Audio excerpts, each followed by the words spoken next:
Sejam todos bem-vindos a mais uma aula do Depósito da Fé. Esta é a aula sobre o rei Davi, o modelo de rei que não é o primeiro rei. Eu já começo, falando disso porque é algo muito interessante. Desde o início, quem está acompanhando aí as aulas desde o Gênesis vai se lembrar que o primeiro de cada tipo de grupo de pessoas é sempre o modelo de todo aquele grupo. E como é que a gente identifica esse modelo? Pelo significado do seu nome, tá? Então, por exemplo, Abraão, o primeiro patriarca, é o modelo para todos os patriarcas, certo? Abraão, Isaac, Jacó, José. E Abraão significa pai de uma multidão. Todo patriarca é pai de uma multidão, tá? O primeiro profeta, Moisés, aquele que foi tirado, né? Tirado das águas, no caso de Moisés, mas todo profeta ele é tirado do meio dos homens para ser chefe daqueles homens, para ser consagrado a Deus. Assim é o profeta. O sacerdote, Arão, que foi o primeiro sacerdote, aquele que é o portador da luz, todo sacerdote é portador da luz, certo? Enfim, né? Agora, sim, o guerreiro, quem é o guerreiro? Josué, né? Deus salva. O Yoshua, né? Deus salva. E não o próprio guerreiro. Né? Juiz, Otoniel, leão de Deus. Todos os juízes foram os leões de Deus. Apesar de cada um tendo o significado do seu próprio nome, dá ali uma característica específica para aquele recorte da história, certo? Mesmo assim, ele participando daquela função, ele carrega o significado daquela função que está no primeiro que exerceu a mesma, tá? Mas no caso dos reis de Israel, a coisa é diferente. O primeiro rei de Israel não é o modelo para todos os reis, que é Saul. Mas por que isso? Saul não brotou da liberdade divina, certo? Ele partiu daquilo que era o desejo dos próprios israelitas. Foram eles que queriam um rei, eles queriam que o território deles fosse como as outras localidades, né? Todo povo tinha um rei, por que eles não tinham? Né? Então queremos um rei. E aí veio o desejado, Saul, é o desejado. Mas Saul não era conforme o coração de Deus. E aí agora sim, Deus quer um rei. Deus chama um rei para Israel, que é Davi. Apesar de Deus ter, né, quando o povo falou, queremos um rei. Deus falou, então beleza. Samuel vai lá, unge Saul. Certo? Deus escolheu. Mas Deus escolheu porque o povo pediu. Certo? Tem uma diferença aqui. E Davi não. Davi partiu da liberdade de Deus, tal como Abraão, tal como Otoniel, Arão, Moisés, etc. Tá? Então Davi, o amado, se torna o modelo de rei. E como é que é esse modelo? Uma coisa interessante é que, apesar de Saul não ser o modelo de rei, ele se torna o outro lado da moeda, certo? Deixa eu explicar o significado do nome de Davi aqui primeiro, para depois entrar nessa questão. Saul e Davi têm essa diferença onde Saul é o desejado, o que o povo desejou, e Davi é o amado, certo? Amado por Deus.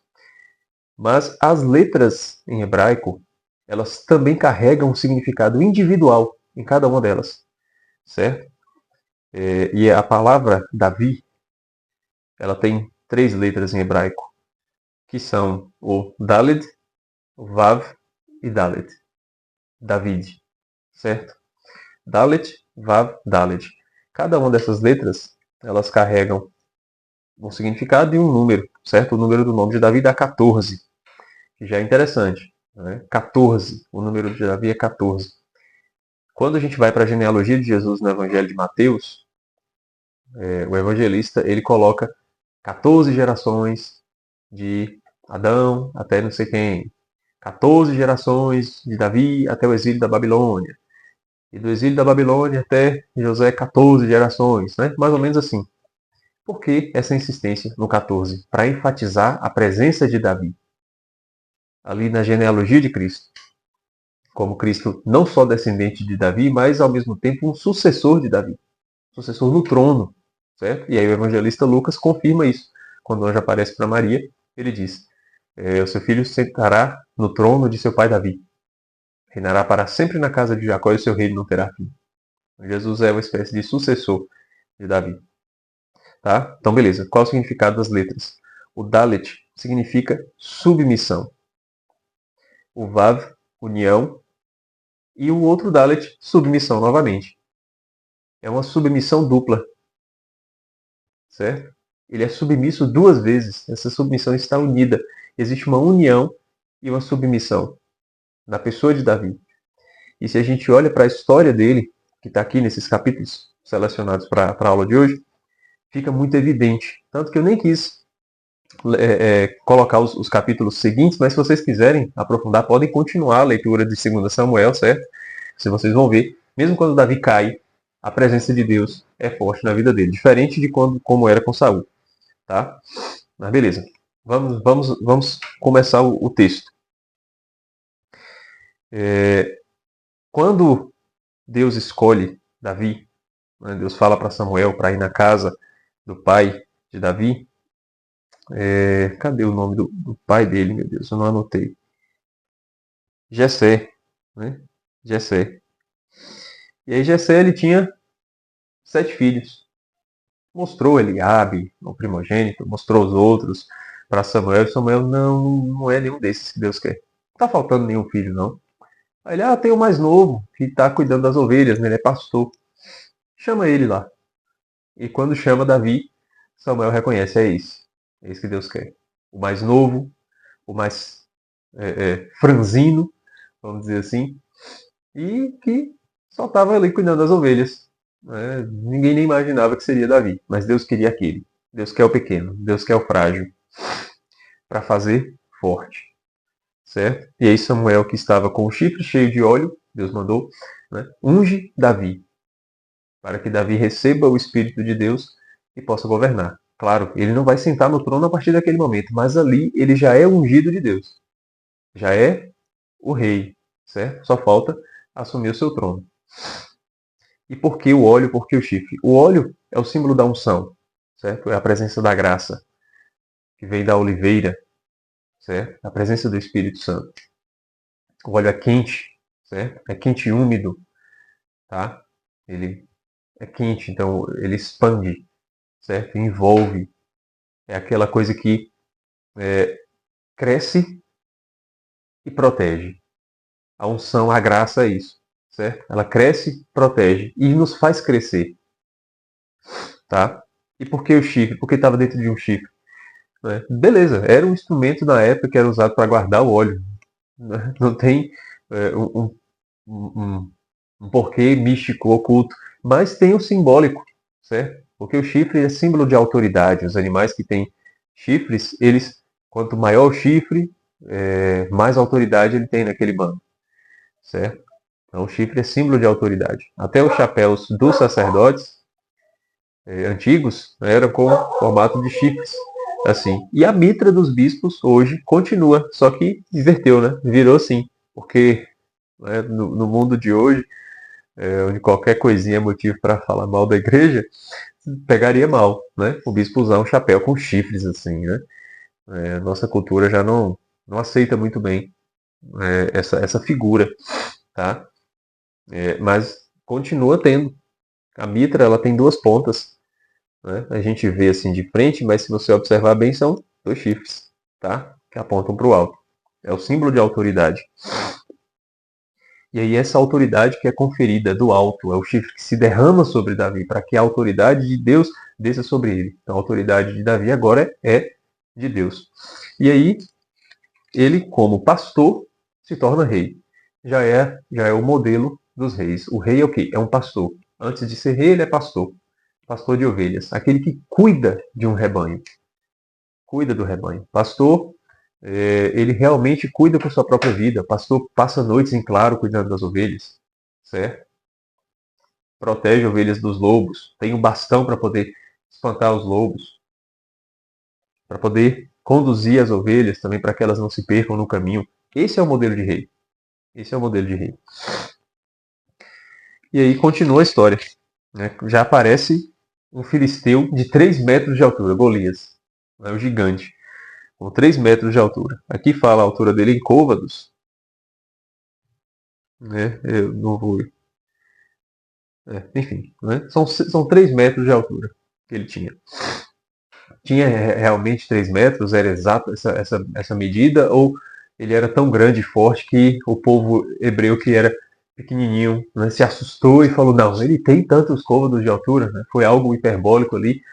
Não sabemos. Né? Talvez Golias realmente tinha 3 metros ou não. Não nos interessa. O que interessa é que ele era um gigante em comparação com os pequenos israelitas, certo? E aí ele desafia o povo de Israel. Né? Quem vencer a ele vai servir. E o povo filisteu também vai servir. E aí ninguém aceita, né? Saul recua, o rei atual recua. Mas Davi, ele se prontifica. Ele se prontifica porque Golias ele desafia o Senhor. Quem é esse que pode, né, desafiar o Senhor e o povo de Deus? E aí, beleza, como é que Davi vai enfrentar Golias? Com uma pedra numa funda. Né? Funda é uma espécie de badoque, só que sem a parte de madeira para esticar. Né? Ele gira e solta a pedra. É uma passagem também muito conhecida. Né? A gente ouve muito na catequese. Davi, com uma única pedra, acerta na cabeça de Golias. Golias cai. Quando Golias cai, Davi pega a espada e termina o serviço. Né? Degola o vilão. E aí, o povo filisteu é obrigado a servir a Davi. Daí começa a fama de Davi. Né? Saul venceu milhares, Davi dezenas de milhares. O povo começa a cantar. E aí Saul fica pirado da cabeça. Saul fica pirado de inveja e começa a perseguir Davi. Antes de seguir com a perseguição, vamos ficar um pouco aqui com essa história de Golias. A palavra Golias significa esplendor.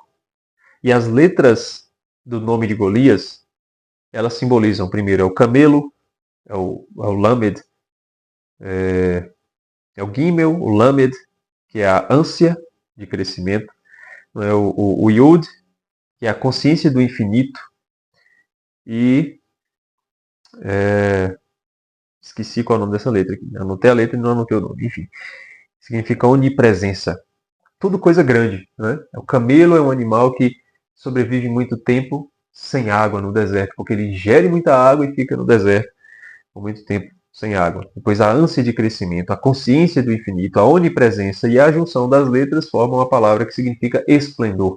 É algo gigantesco, é algo realmente amedrontador em face dos israelitas, certo? E quando Davi, o pequeno Davi, o ruivo e franzino pastor, vence Golias, aquilo que foi prometido em Gênesis 3,15 começa a aparecer.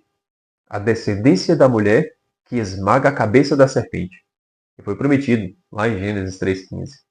Né? Deus fala para a serpente: porém, inimizade entre ti, serpente, e a mulher, entre a tua descendência e a dela. Esta, a descendência da mulher, te ferirá a cabeça. Certo? Davi ele começa a realizar essa profecia. Ainda não é o cumprimento da profecia como um todo, porque Golias, apesar de esplendoroso, apesar de gigantesco, de amedrontador, de vilão, ele ainda não é a serpente. Certo? Ele é apenas a imagem. É um adversário, sim, mas ele é apenas a imagem do grande adversário, do verdadeiro adversário. Por isso, Davi ele é imagem também da descendência da mulher que esmagará a cabeça da serpente. Já começa a se realizar. Já começam a realizar, as profecias já começam a acontecer. Certo?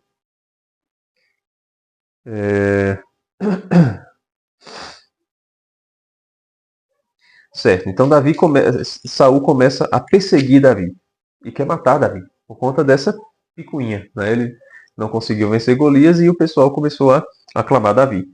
Davi começou a vencer batalhas e fugir de Saul. Nessa que foge de Saul, Davi ele consegue ter Saul nas mãos por 2 vezes. Em 2 momentos, Davi tem a chance de vencer Saul, de matar Saul. Né? Uma vez Saul está dormindo e a outra está numa caverna. Saul não vê Davi. Mas os soldados que estão com Davi ainda falam, né? Vai, essa é a sua hora. E ele diz, não, quem sou eu para levantar minha mão contra o ungido de Deus? Davi é muito submisso à vontade de Deus. Não existe nele essa desordem contra Deus. Existe a desordem interna do ser humano, e a gente vai ver isso lá na frente. Não é? Mas a desordem contra Deus, não. Existe uma submissão à vontade de Deus. Ele não é homem suficiente para levantar a mão contra o ungido de Deus, contra o ungido do Senhor. E por isso ele só mostra para Saul: ó, Saul, você está me perseguindo, mas eu sou inocente, viu? Eu sou inocente. é, E a prova está aqui, ó. Eu tive a chance de tirar a sua vida e não fiz. E aí continua, né? Com altos e baixos, continua essa perseguição. E aí depois o que que acontece? Samuel morre ao longo da história, o profeta Samuel, e Saul ele não consegue ouvir a voz de Deus, né? Deus ele quer rezar o tempo todo, ele quer que Deus fale com ele o tempo todo, para que ele tenha um discernimento na vida, mas ele não vai ter discernimento. Ele não é o modelo de rei. Ele é o outro lado da moeda. Ele é a imagem do rei insubmisso.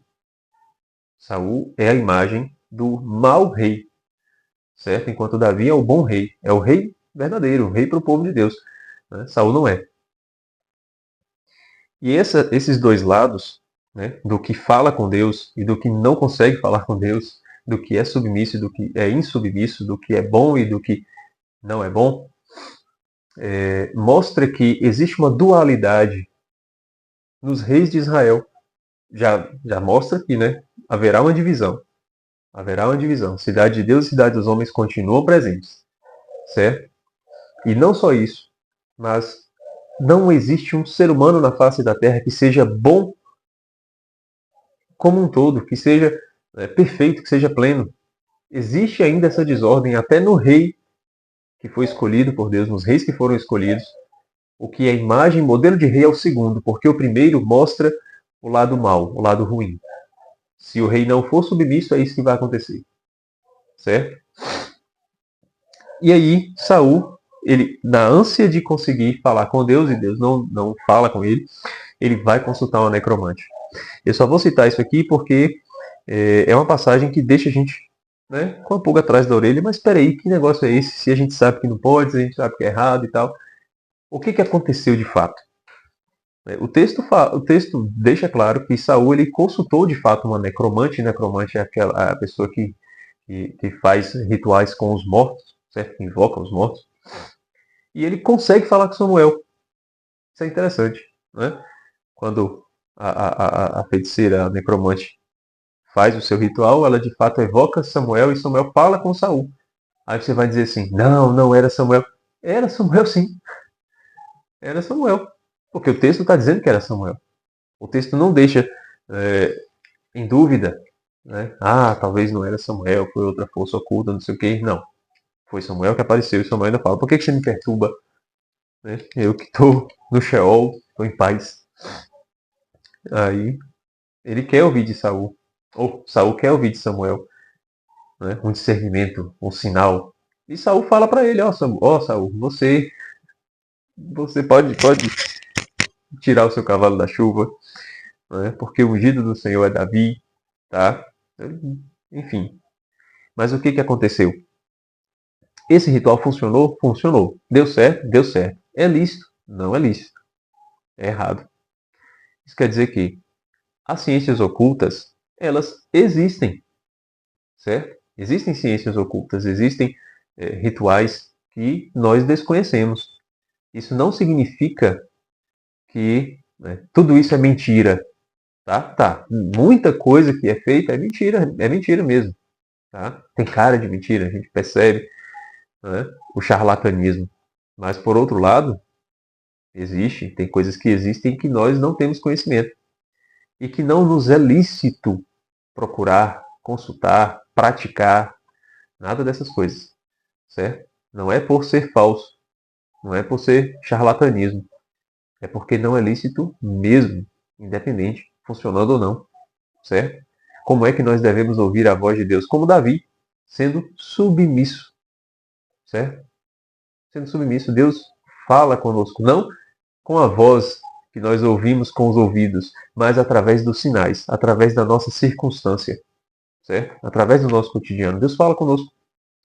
Então possamos ter ouvidos atentos a Deus nas nossas circunstâncias, sem essa ânsia de querer descobrir as coisas e precisar recorrer às ciências ocultas como Saul fez, certo? Funcionando ou não funcionando, charlatanismo ou não, não nos é lícito fazer esse tipo de coisa. E ficou claro, né, que o próprio Saul tinha expulsado as necromantes de Israel, mas mesmo assim ele arregou e fez essa consulta. Depois, o que acontece? Davi é coroado, certo? Estou passando rapidamente, porque como eu disse na última aula, o foco é o personagem, tá? A aula passada é essa e as duas que se seguirão. O foco serão os personagens. Depois a gente volta para trabalhar os textos como um todo, certo? Tintim por tintim. O que nos interessa agora?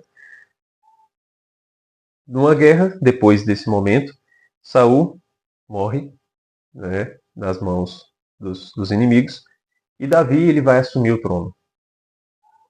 No capítulo 6 de 2 Samuel, Davi ele assume o trono de Jerusalém, assume o trono de todo Israel, tá? Porque ele já estava governando na casa de Judá quando Saul morre, mas o filho de Saul estava governando no restante das tribos.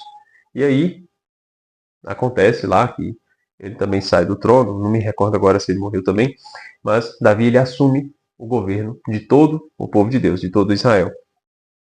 E aí a Arca da Aliança vai passar para visitar Davi. Mas Davi vê que tem um sujeito lá que sustenta a arca porque o carro que estava carregando tropeça, parece que a arca vai cair, ele pega na arca e morre. E aí Davi fica assustado, né? Como entrará o Senhor na minha casa?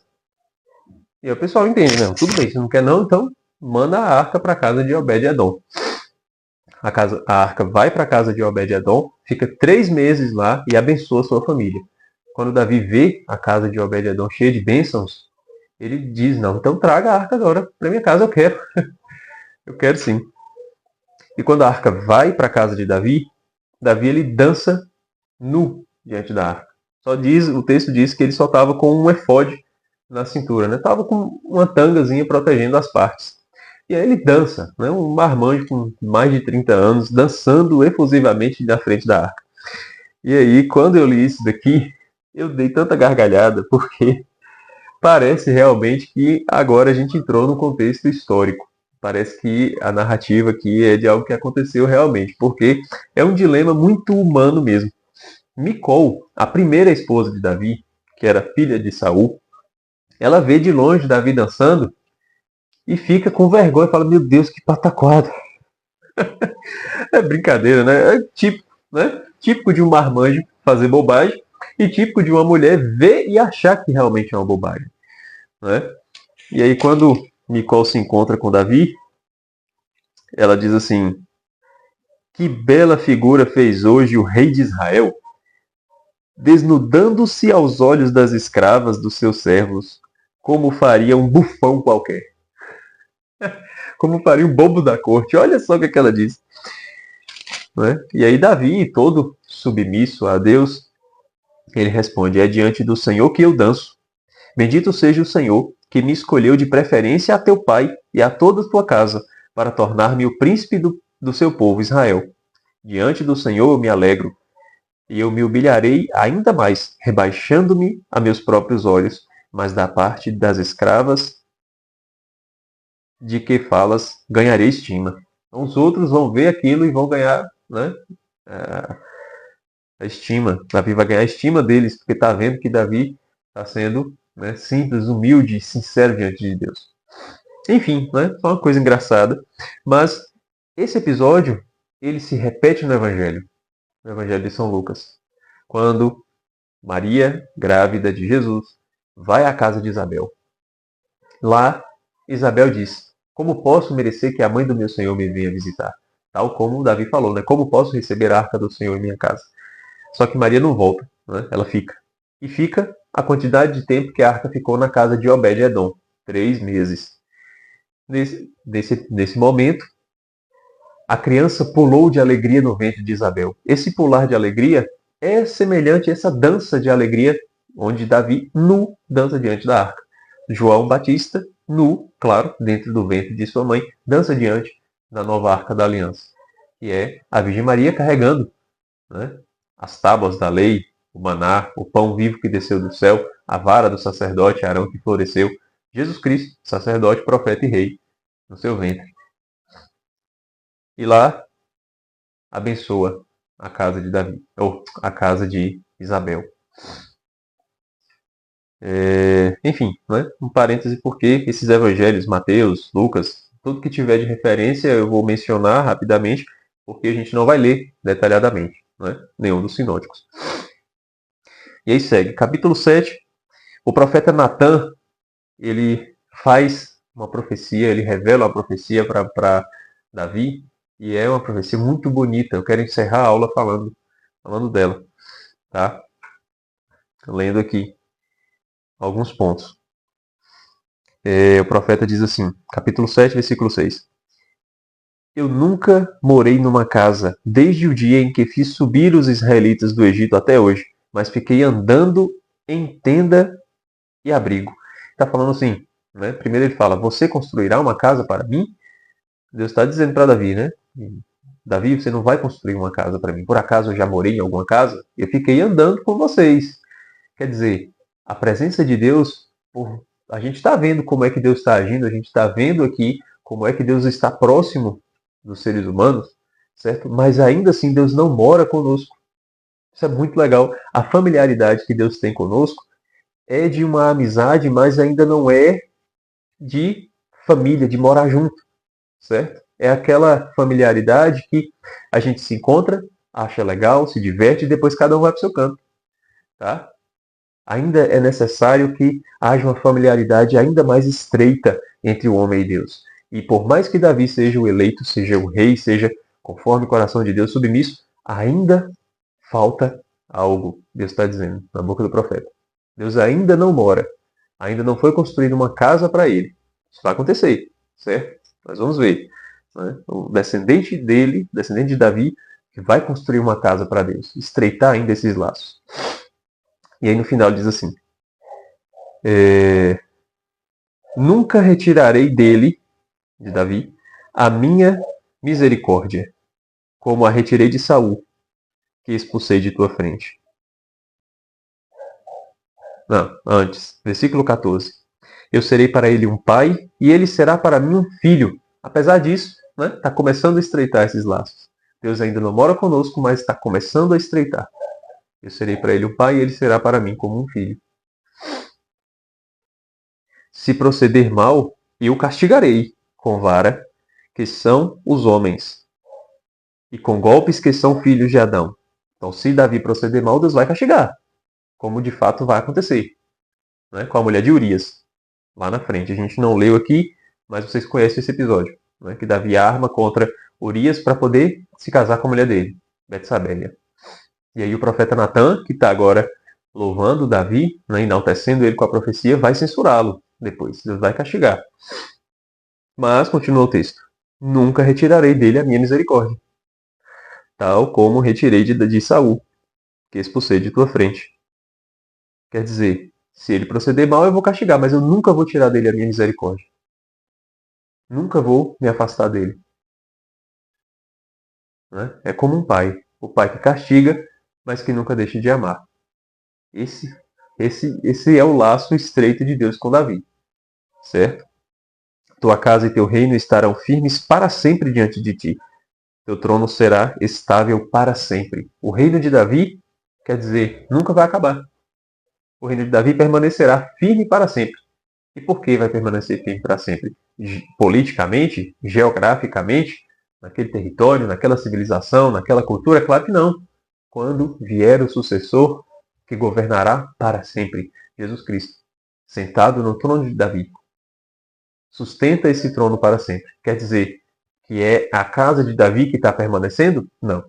É o reinado de Cristo, que é eterno, mas que se realiza tal como foi instaurado por Davi. Quer dizer que o reinado de Cristo ele é semelhante ao reinado de Davi. Tudo que acontece no reinado de Davi vai se realizar em Jesus Cristo e vai se perpetuar em Jesus Cristo, certo? É isso que está sendo profetizado. Então aqui nós temos, portanto, a imagem do rei. Nós já vimos ali o último juiz, o primeiro rei, agora o segundo rei, que é de fato a imagem dos reis que irão se seguir e que é o rei da próxima aula, certo? Salomão, a personagem tema da nossa próxima aula, é o sucessor de Davi, é aquele que vai dar continuidade ao reinado e vai realizar muito mais coisas para que não, como imagem daquilo que se realizará plenamente em Jesus Cristo, tá bom? Então, era isso que eu tinha para trazer nesta aula. Agradeço por você ter assistido até aqui. Não deixe de cumprir aí os requisitos do YouTube. Curta esse vídeo. Se você não é inscrito no canal, por favor, se inscreva, certo? Para ajudar esse canal a crescer, tá bom? E também, se você está caindo de paraquedas nessa aula, não faz parte do grupo de WhatsApp, aí na descrição do vídeo tem um link para você entrar no grupo do Depósito da Fé, que é o grupo desses estudos, certo? O grupo é gratuito, onde lá a gente pode conversar mais de perto, tá bom? Então, um abraço e até a próxima aula.